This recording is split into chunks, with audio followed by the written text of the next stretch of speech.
आज के पाठ का शीर्षक है हिंदी निबंध का उदय। इस पाठ के अध्ययन के उपरांत आप हिंदी निबंध का सम्यक विवेचन कर सकेंगे, निबंध के अर्थ और स्वरूप को समझ सकेंगे, निबंध के वैश्विक संदर्भ से अवगत हो सकेंगे और हिंदी निबंध के उदय के कारक तत्वों को जान सकेंगे।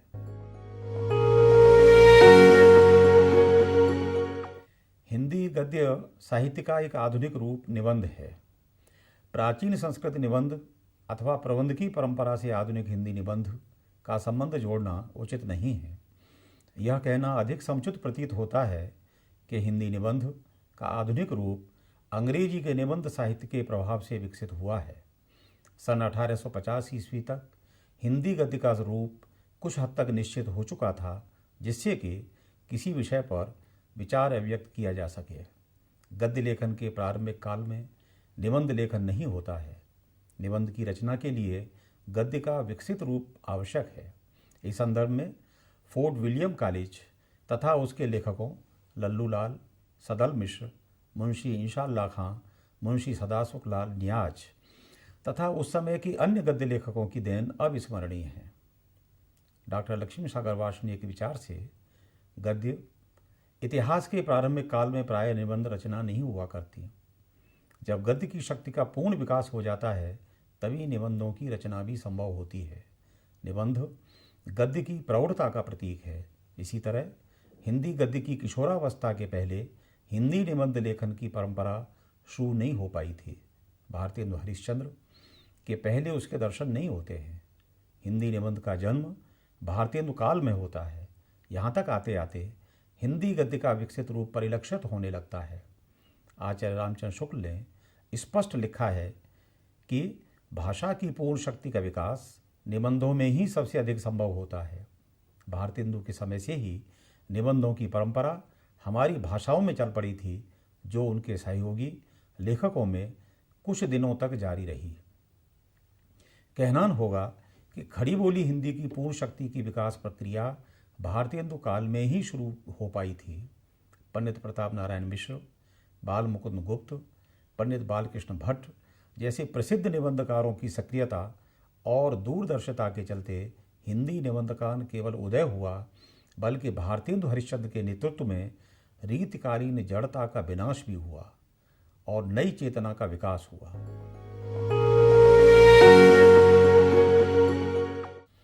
19वीं शताब्दी के भारतीय नवजागरण के अग्रदूत के रूप में राजा राम मोहन राय का नाम महत्वपूर्ण है। उनके द्वारा 1828 ईस्वी में स्थापित ब्रह्म समाज की बंगला नवजागरण में अग्रणी भूमिका थी। सती प्रथा समाप्त करने के लिए उन्होंने व्यापक आंदोलन किए तथा शिक्षा के प्रसार प्रचार पर जोर दिया। उन्होंने साप्ताहिक पत्र बंगदूत का प्रकाशन 1829 ईस्वी में शुरू किया, जो अंग्रेजी, फारसी, बंगला तथा हिंदी में प्रकाशित होता था। उन्होंने लगभग 20 पुस्तकों का हिंदी में प्रकाशन किया।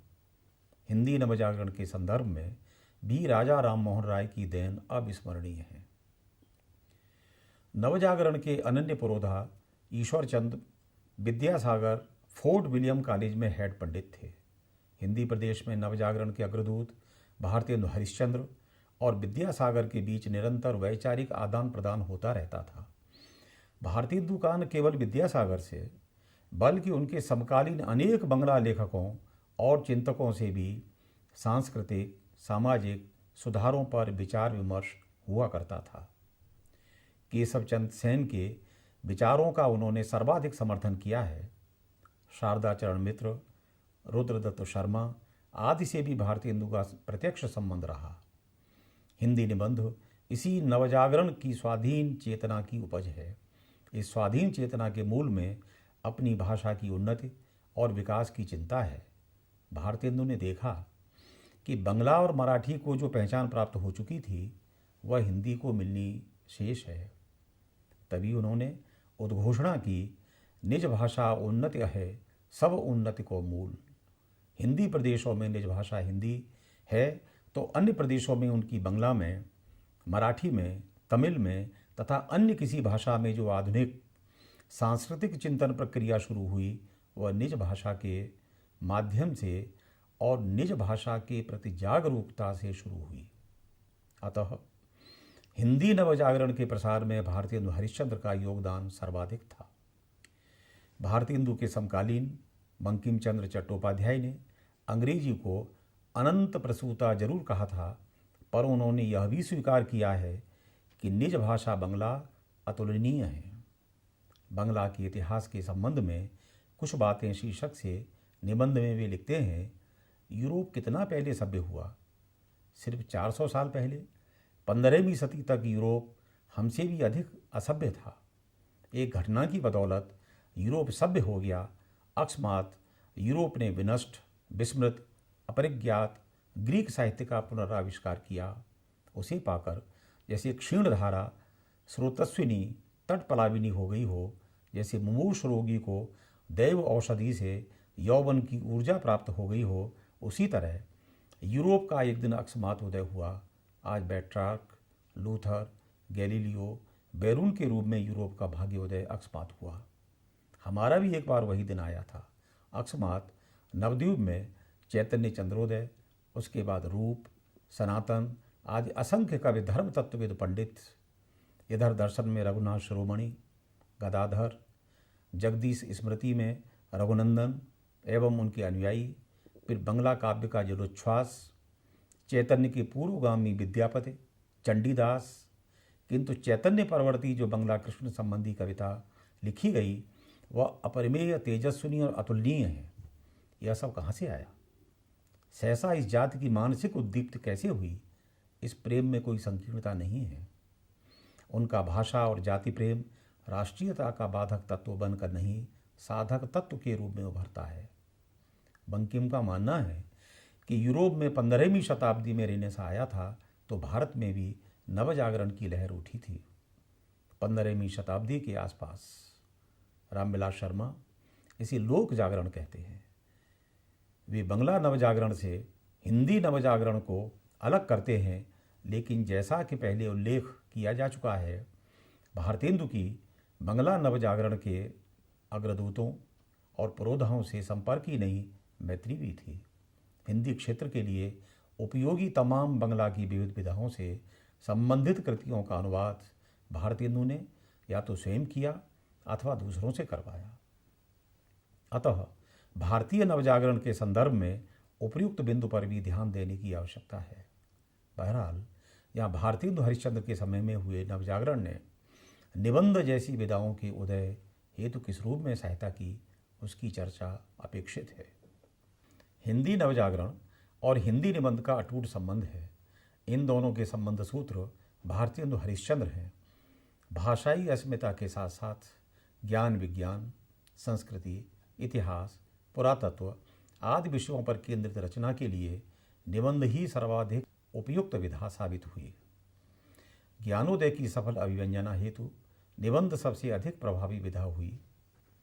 भारतेंदु का बांग्ला नवजागरण के पुरोधाओं के साथ मैत्री संबंध था, तो हिंदी नवजागरण के दूसरे निर्माता आचार्य महावीर प्रसाद द्विवेदी का मराठी नवजागरण से गहरा संबंध था। उन्होंने मराठी नवजागरण से संबद्ध दर्जनभर लेखकों, विचारकों, कलाकारों, गायकों की जीवनियाँ लिखीं। साथ ही उन्होंने ताराबाई, गोदावरीबाई, रुखमाबाई, लक्ष्मीबाई जैसी अनेक तेजस्वी और संघर्षशील स्त्रियों की जीवनियाँ लिखीं। 20वीं शताब्दी के प्रारंभ तक बंगला और मराठी का निबंध साहित्य पर्याप्त समृद्ध हो चुका था।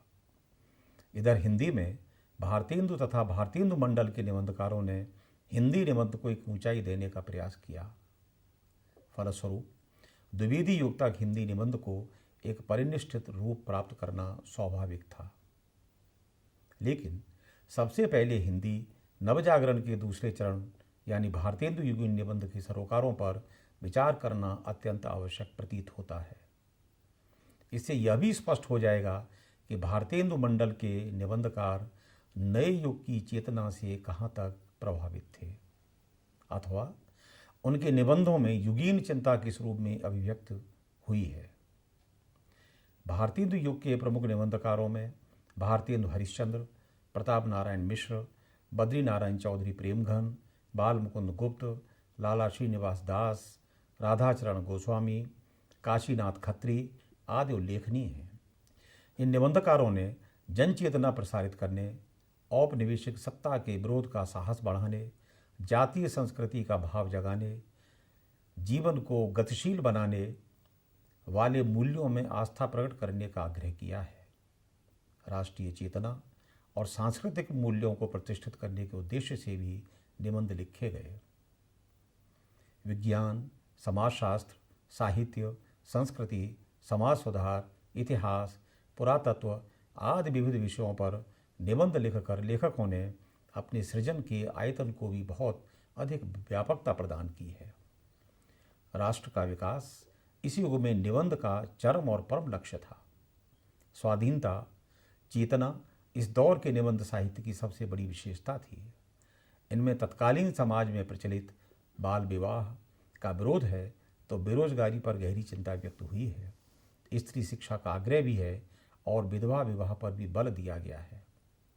हिंदी नवजागरण के दूसरे चरण में निबंध का उदय और उसकी समृद्धि, उसके वैविध्य और उसके वैभव ने हिंदी निबंध साहित्य को महत्वपूर्ण आधार प्रदान किया।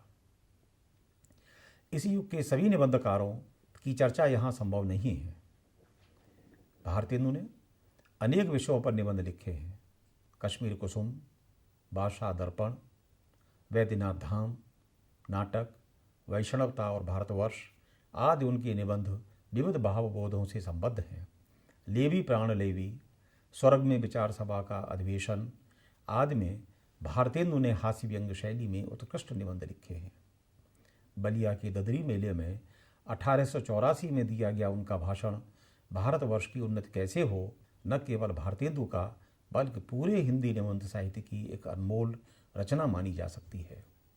इसमें लेखक की चिंता, विचारधारा, जागरूकता, दृष्टिकोण आदि स्पष्टतया उभर कर सामने आते हैं। भाई हिंदुओं, तुम भी मतमतांतर का आग्रह छोड़ो, आपस में प्रेम बढ़ाओ, इस महामंत्र का जाप करो जो हिंदुस्तान में रहे, चाहे किसी रंग, किसी जाति का क्यों न हो, वह हिंदू है। हिंदू की सहायता करो। बंगाली, मराठा, पंजाबी, मद्रासी, वैदिक, जैन, ब्राह्मो, मुसलमान सब एक का हाथ एक पकड़ो। कारीगरी जिसमें तुम्हारी यहाँ बढ़े, तुम्हारा रुपया तुम्हारे देश में रहे, वह करो। देखो, जैसे हजार धारा होकर गंगा समुद्र में मिली है, वैसे ही तुम्हारी लक्ष्मी हजार तरह से इंग्लैंड, फ्रांसिस, जर्मनी, अमेरिका को जाती है। दिया सलाई जैसी तुच्छ वस्तु भी वहीं से आती है। जरा अपने ही को देखो, तुम जिस मार्किन की धोती पहने हो वह अमेरिका की बनी है। जिस लांग किलाट का तुम्हारा अंगा है वह इंग्लैंड का बना है। फ्रांसीस की बनी कंघी से तुम सिर झाड़ते हो और वह जर्मनी की बनी चर्बी की बत्ती तुम्हारे सामने जल रही है। यह तो वही मिसाल हुई कि एक फिक्रे मंगनी का कपड़ा पहनकर किसी महफिल में गए। कपड़े की पहचान कर एक एक ने कहा, अजी ये अंगा फलाने का है। दूसरा बोला, अजी टोपी भी फलाने की है। तो उन्होंने हंसकर जवाब दिया कि घर की तो मूछें ही मूछें हैं। हाय अफसोस, तुम ऐसे हो गए कि अपने निज के काम की वस्तु ही नहीं बना सकते। भाइयों, अब तो नीच से चौंको। अपने देश की सब प्रकार उन्नति करो। जिसमें तुम्हारी भलाई हो वैसी ही किताब पढ़ो, वैसे ही खेल खेलो, वैसे ही बातचीत करो। परदेसी वस्तु और परदेसी भाषा का भरोसा मत रखो। अपने देश में अपनी भाषा में उन्नति करो। हिंदी नवजागरण के तीसरे चरण में महावीर प्रसाद द्विवेदी प्रतिनिधि और श्रेष्ठ निबंधकार हैं। अध्यापक पूर्ण सिंह, चंद्रधर शर्मा गुलेरी, आचार्य रामचंद्र शुक्ल, बाबू गुलाब राय आदि ने हिंदी निबंध की दिशा को आगे बढ़ाया। आचार्य रामचंद्र शुक्ल ने हिंदी निबंध को शिखर तक पहुंचाया। उनके मनोभावों और काव्य मूल्यों से संबंधित निबंधों का चिरंतन महत्व है। भारतीय मनीषा के उत्कर्ष को उनके निबंधों में देखा जा सकता है। अस्तु, हिंदी निबंध नवजागरण काल की देन है।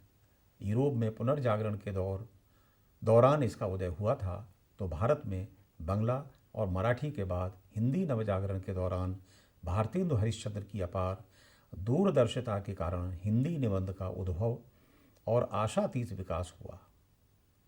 नवजागरण की चिंताएं एवं आकांक्षाएं निबंध साहित्य में भली भांति रूपायित हुई हैं। कहनान होगा कि निबंध और नवजागरण का अंतः संबंध है। निबंधकारों ने निजी अनुभवों को प्रामाणिक तथा विश्वसनीय अभिव्यक्ति दी है। अनुभवों की विविधता और प्रामाणिकता को समाज तथा राष्ट्र के हित के लिए प्रस्तुत करने में नवजागरणकालीन निबंधकारों को विशेष सफलता प्राप्त हुई थी।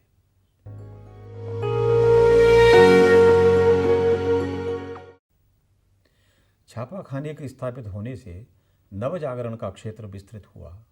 सन 1430 में हालैंड में प्रिंटिंग प्रेस का आविष्कार हुआ था। भारत में सबसे पहले ईसाई धर्म प्रचार 1556 में गोवा में एक प्रिंटिंग प्रेस स्थापित की। इसके बाद लगभग 200 वर्षों तक अंग्रेजों का ध्यान इस ओर आकृष्ट न हुआ। डच जात की विलियम बोल्ट ने 1766 ईस्वी में प्रेस लगवाया। इसके फलस्वरूप उसे नौकरी से हाथ धोना पड़ा। पहले कलकत्ता से चेन्नई भेजा गया, फिर भारत में वह प्रतिबंधित हो गया।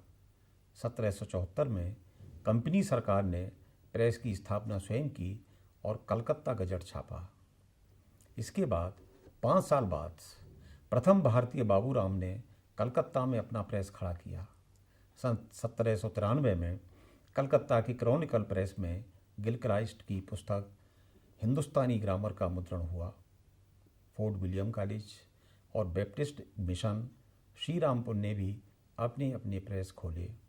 1817 में कलकत्ता स्कूल बुक सोसाइटी की स्थापना हुई और उसमें अंग्रेजी, अरबी, फारसी, संस्कृत, बांग्ला और हिंदुस्तानी में किताबें प्रकाशित हुईं। छापेखानी की इस व्यवस्था के चलते जागरण के अभियान को बड़ा बल मिला। राजा राम मोहन राय के सुधार आंदोलन तक हिंदी पत्रकारिता पर्याप्त लोकप्रिय हो चुकी थी। ऑगस्टस जैसे पत्रकारों ने सरकारी कामकाज का भंडाफोड़ भी किया था। यह बात अलग है कि इन्हें अपनी लेखनी से भंडाफोड़ करने के कारण कंपनी सरकार का कोपभाजन होना पड़ा। लेकिन नवजागरण की भावना तेजी से प्रसारित हुई।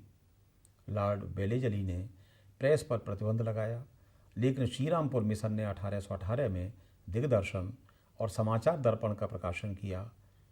1835 में मेटकाफ ने प्रेस को पूर्ण स्वतंत्रता प्रदान की। अंग्रेजों के प्रिंटिंग प्रेस की स्थापना का उद्देश्य व्यापारिक राजनीतिक हित साधन था, जबकि राजा राम मोहन राय तथा उनके अनुयायियों ने नवजागरण को प्रभावी तथा सफल बनाने के लिए प्रेस का इस्तेमाल किया था। प्रेस ने पढ़े लिखे वर्ग को नई चेतना से संपन्न करने का काम किया और अनपढ़ लोगों को भी परोक्ष ढंग से नवयुग की भावनाओं से भरने का काम किया।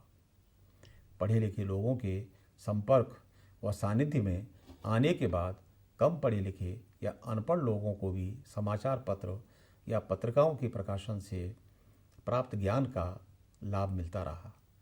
अतः नवजागरण के इतिहास में प्रिंटिंग प्रेस की स्थापना की विशेष भूमिका रही है।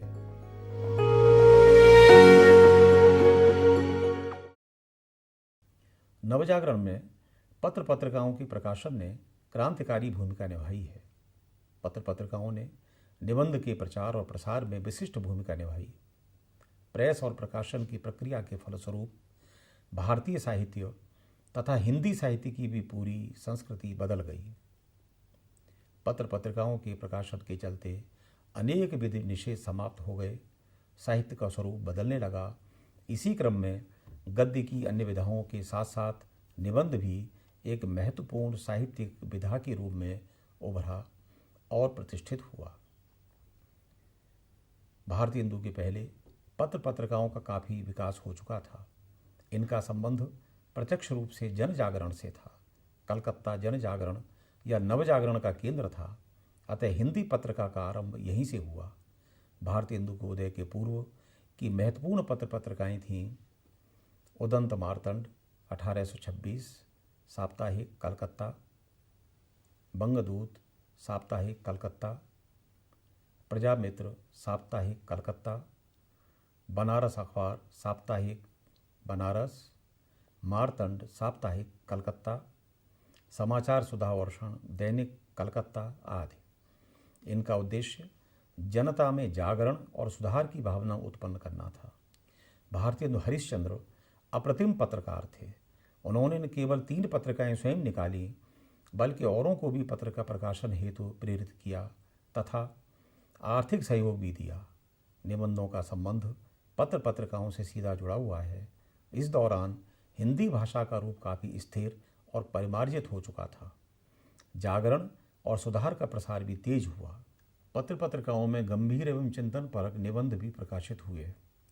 भारतेंदुकालीन इन पत्र पत्रिकाओं ने निबंध के उदय और विकास में महत्वपूर्ण भूमिका का निर्वहन किया। कवि वचन सुधा, मासिक, पाक्षिक, साप्ताहिक 1868, काशी, सुलभ समाचार साप्ताहिक 1871, कलकत्ता, बिहार बंधु मासिक, बांकीपुर 1871, हरिश्चंद्र मैगजीन मासिक, बनारस 1871, बाला बोधनी मासिक, बनारस 1874, आनंद कादम्बिनी मासिक, मिर्जापुर 1881, ब्राह्मण मासिक, कानपुर 1883, काशी समाचार साप्ताहिक, काशी 1883, हिंदी बंगवासी साप्ताहिक, कलकत्ता 1890, श्री वेंकटेश्वर समाचार साप्ताहिक, बम्बई 1895, नागरी पिचाणी पत्रिका त्रैमासिक, काशी 1896, रसिक पत्रिका साप्ताहिक, कानपुर 1897, सरस्वती मासिक, इलाहाबाद, आचार्य महावीर प्रसाद द्विवेदी 1900 ने हिंदी निबंध को सरस्वती के माध्यम से शिखर तक पहुंचाने का काम किया।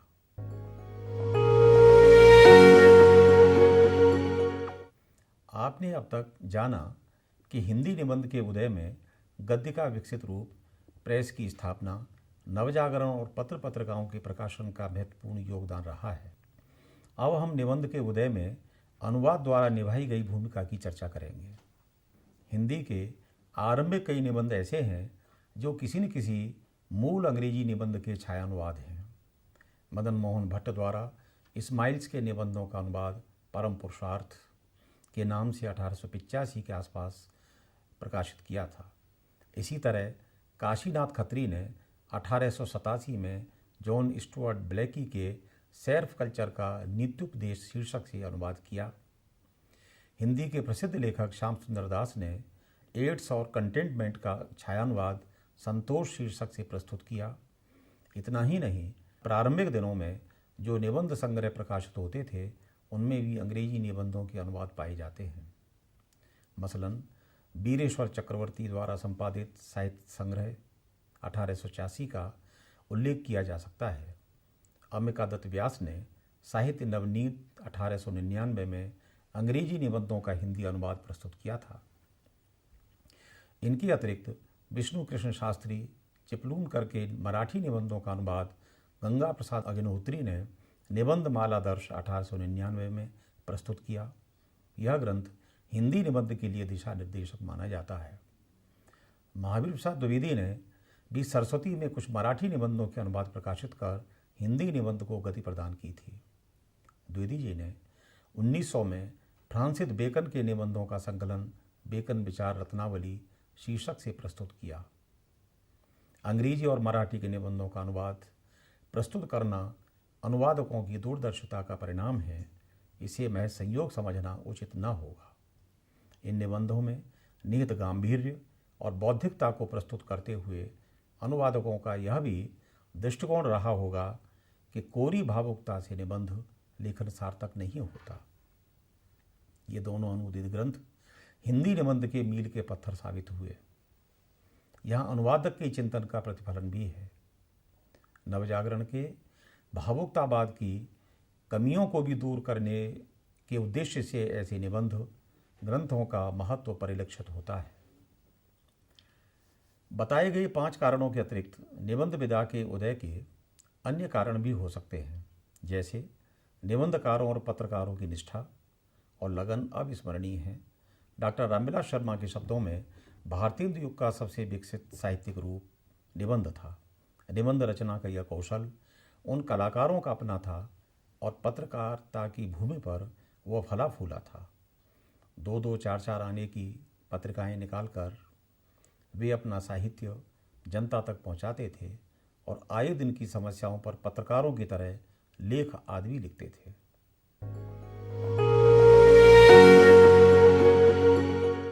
निष्कर्ष रूप में हम कह सकते हैं कि संस्कृत में प्रबंध, निबंध आदि का प्रचलन था, लेकिन हिंदी निबंध का स्वरूप अंग्रेजी के एस्से के आधार पर निर्मित हुआ। निबंध हिंदी गद्य साहित्य का एक आधुनिक रूप है। इस विधा के उद्भव के लिए गद्य को एक परिनिष्ठित रूप प्राप्त करना होता है। यूरोपीय पुनर्जागरण और भारतीय नवजागरण दोनों के संदर्भ में उल्लेखनीय है कि जन जागरण के काल में ही निबंध जैसी गंभीर और महत्वपूर्ण विधा का उदय होता है। वैश्विक तथा भारतीय संदर्भ में निबंधों के विषय समय और समाज की आवश्यकता के अनुसार बदलते रहे।